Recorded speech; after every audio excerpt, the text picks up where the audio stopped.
లేడు, కానీ మనవంతు మనం ప్రయత్నించాలి. ఇప్పుడు రవణ అనేక అద్భుతమైన కార్యక్రమాలు చేస్తున్నారు, నియోజకవర్గంలో కూడా బాగా జరుగుతున్నాయి. కానీ నేను కోరేది కూడా ఏంటంటే, మన వార్డు అధ్యక్షులు ఉంటారు, మండల అధ్యక్షులు ఉంటారు, అధికారులు వాళ్ళు గుర్తించాలా, వాళ్ళు అడిగింది కోరిన పనులు చేయాల్సిన బాధ్యత కూడా వాళ్ళ పైన ఉంది. అలాంటి డైరెక్షన్ ఇవ్వాల్సిన అవసరం కూడా రవాణా పైన ఉంది. అలానే మీరు చట్టాన్ని ఉల్లంఘించి చెడ్డ పేరు పట్టుకు తీసుకొస్తే వదిలిపెట్టారు, నేనే వస్తా కర్ర పట్టుకొని. ఎందుకంటే ప్రజలు ఒక బాధ్యతతో మనం గెలిపించారు. 94% అండి, ఎప్పుడు రాని విధంగా మనకు వచ్చింది. నేను ఎప్పుడు నా కళ్ళలో కూడా ఉంచలే ఇన్ని సీట్లు మనకు వస్తాయి. కానీ ప్రజలు గెలిపించారంటే ఒక బాధ్యత ఇచ్చారు. సో ఒళ్ళదేరు పెట్టుకుని అందరం పనిచేయాలా, కష్టపడాలా, వాళ్ళ సమస్యలు మనం పరిష్కరించాలా, ఆ దిశగా మనందరం పనిచేయాలని ఈ సభాముఖంగా నేను కార్యకర్తలందరూ నేను కోరుకుంటూ 2 విషయాలు ప్రధానంగా నియోజకవర్గానికి వచ్చగల 2-3 విషయాలు చెప్పదలుచుకున్నా. అభివృద్ధి కార్యక్రమాలు అన్నీ జరుగుతారా స్వామి, డ్రైన్లు, రోడ్డు, అది నిరంతర ప్రక్రియ మన పార్టీలో, అది ఎట్టుకో చూసుకుంటాం.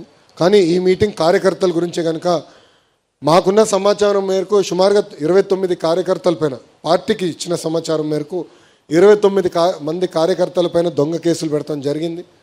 ఇప్పటికీ 20 కేసులు తీయేస్తాం జరిగింది.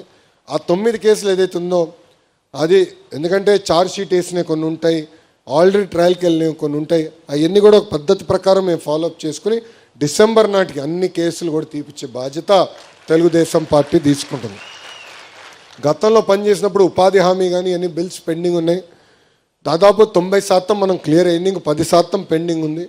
పెండింగ్ కూడా ఎందుకుందో 2 విషయాలు ప్రధానంగా. దాంట్లో కొన్ని వర్కులు చేసిన వర్కులు ప్రీ క్లోజ్ అయిపోయినాయి, పనులు అవసరం లేదని కేంద్ర ప్రభుత్వానికి వాళ్ళు లేఖ రాసి గల అది లాక్ చేస్తారు. సో పేమెంట్ చేయలేకపోతున్నాం. కేంద్ర మంత్రి గారితో స్వయంగా బాబు గారు మాట్లాడారు, దానికి ఒక విధానం ఎతికి దాన్ని ఎట్లా చేయాలని దానిపైన కొంత వర్కౌట్ చేస్తున్నాం. రెండోది విజిలెన్స్ పెట్టి చేసిన మంచి పనులు కూడా 10%, 15%, 20% హోల్డ్ చేశారు.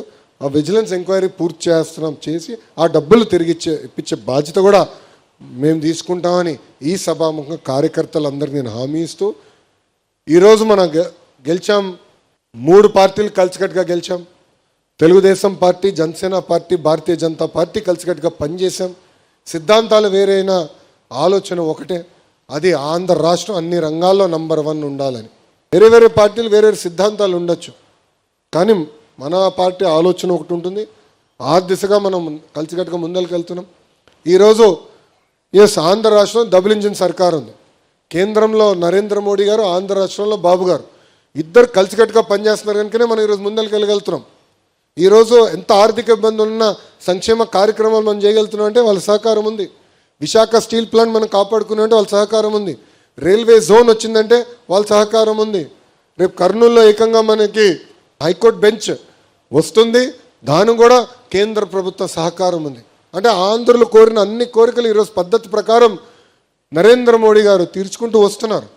అందుకే మన యోగా డేకి నేను వస్తానంటే ఒక పట్టుదలతో, ఒక కమిట్మెంట్తో, వాళ్ళు అడగపోయినా ఒక రికార్డ్ సాధించాలని 3 లక్షల మందితో ఒక రికార్డ్ సాధించి గౌరవ ప్రధానమంత్రి గారికి ఒక కానుకగా మనందరం అందజేశాం. ఎందుకంటే కేంద్ర ప్రభుత్వం మనకు అంత సహకరిస్తుంటే మనం కూడా పనిచేయాలి.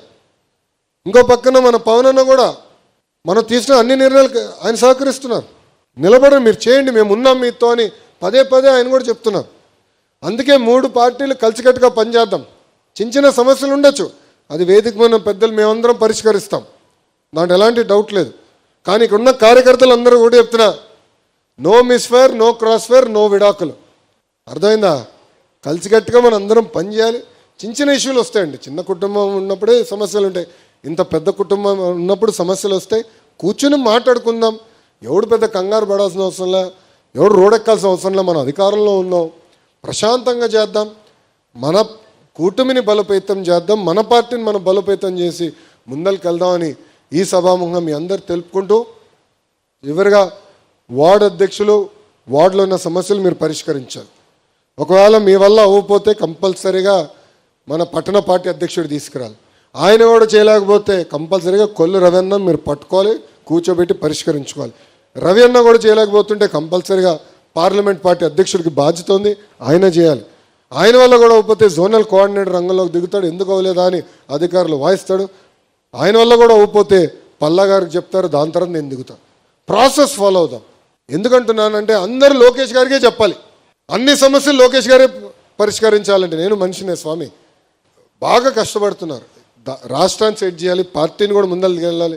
గతంలాగా కాకుండా రెండు జోడెద్దుల బండి, ప్రభుత్వం పార్టీ రెండు జోడెద్దుల బండి సరిగా నడిపించాలని ఆర్ఎస్ఎలు కష్టపడుతున్నాం.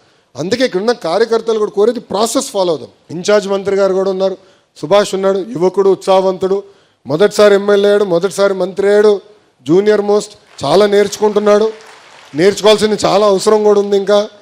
కానీ చేయాలని తప్పన ఉంది, తక్కువ మాడుతాడు, అదే ప్రాబ్లం, మాడుతా కానీ చేయాలని తప్పనుంది, కష్టపడాలని తప్పనుంది.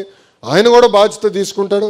నేను ఇప్పుడే చెప్తున్నా, ఎప్పుడు జిల్లాకు వచ్చినా కూడా కంపల్సరీ మంత్రి గారు 2 రోజులు ఉండాలి, మీటింగ్లు పెట్టుకోవాలి, రొటేషన్లో ఒక్కొక్క నియోజకవర్గంలో మీటింగ్ పెట్టుకుని అక్కడున్న సమస్యలు ఉంటే డైరెక్ట్గా తెలుసుకుని పరిష్కరించాల్సిన బాధ్యత కూడా ఆయన తీసుకోవాలని ఈ సభాముఖంగా ఇన్ఛార్జ్ మంత్రి గారు కూడా నేను తెలియజేస్తూ, ఇది కార్యకర్తల సమావేశం, ఆ రూమ్లో అందరితో ఫోటో దిగిన తర్వాతనే నేను వెళ్తా.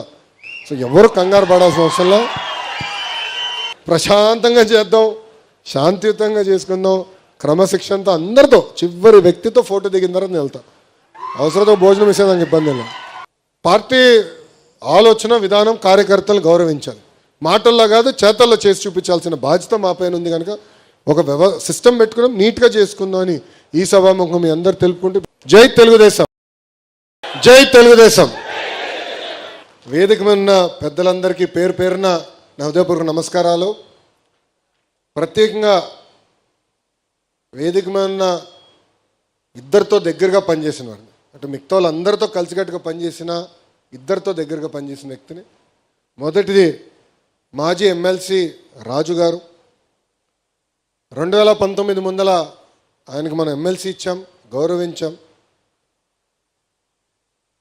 ప్రభుత్వం మారిన తర్వాత ఎట్టి పరిస్థితుల్లో మన ఎమ్మెల్సీని కొనేదానికి ఆనాటి పాలకులు ప్రయత్నించారు. అమరావతి బిల్ని ఎట్టి పరిస్థితుల్లో కౌన్సిల్లో పాస్ చేయాలని ఒక్కొక్కరికి ఫోన్ చేసి వాళ్ళు డబ్బులు ఇస్తాం, భూమి ఇస్తాం, మళ్ళీ తిరిగి మిమ్మల్ని ఎమ్మెల్సీ చేస్తామంటే ముగ్గురు మినహా మిగతా వాళ్ళందరూ ఒకే నినాదం, అది జై తెలుగుదేశం, జై చంద్రబాబు గారు నిలబడ్డారు. నా కౌన్సిల్లో చాలా విషయాలు మీకు తెలియవు, ఎందుకంటే కెమెరా ఎప్పుడు మా వైపు తిరిగేది కాదు, ఎప్పుడు అధికార వైపే ఉండేది ఆ కెమెరా. కానీ కొన్ని విషయాలు కౌన్సిల్లో నా పైన దాడి చేశారు. ఇక్కడన్నా వీడిపైన దాడి చేస్తే తగ్గుంటాడు అనుకున్నారు, కానీ వాళ్ళకి అర్థం వల్ల.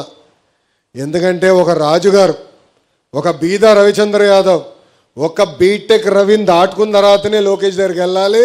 వీళ్ళందరూ అడ్డంగా నిలబడి, రాజుగారు పాప సోమిడిలా కంపడుతున్నాడు. అమ్మో, కౌన్సిల్లో వేరే రూపం ఉంది, ఉగ్ర నరసింహ రూపం ఉంది. అక్కడ మంత్రులుగా ఉన్నోళ్ళు నా పైన దాడి చేయాలనుకున్నప్పుడు రాజుగారు, ఇక్కడ మా కొల్లు రవి గారు.